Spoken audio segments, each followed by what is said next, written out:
हम तो बिहारी हई गाँव के गंवार हो। अच्छा। का देखी हमारा से करो तारू प्यार हो। बताओ तनी बोलो का हम तो बिहारी हई गाँव के गंवार हो। का देखी हमारा से करो तारू प्यार हो।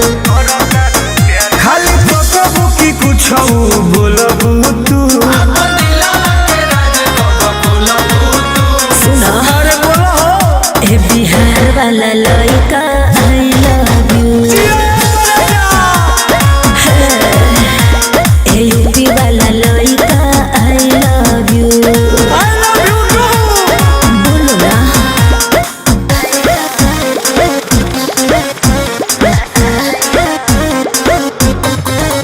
म्यूजिक बाय आर्या शर्मा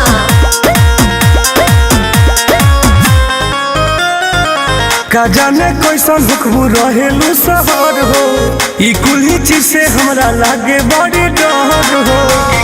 काहे हो डाले अखिया में अखिया तू बात कला आवा प्यार के तू आज शुरुआत कला शक हो के बाद में बदलबू तू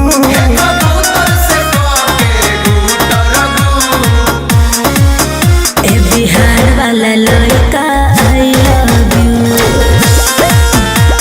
सुना ए यूपी वाला लड़का आई लव यू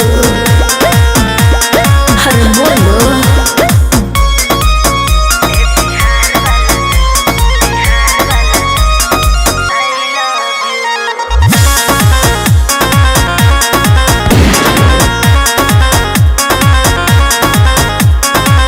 गमछे के तोहके खाए के मिली हवा। अच्छा। चली ना ड्रेस तोहर छोट पहिनावा। अरे इतना मत डरा सुना मन तुम रहब बन के देसी हो नहीं कहब लगावे के ऐसी हो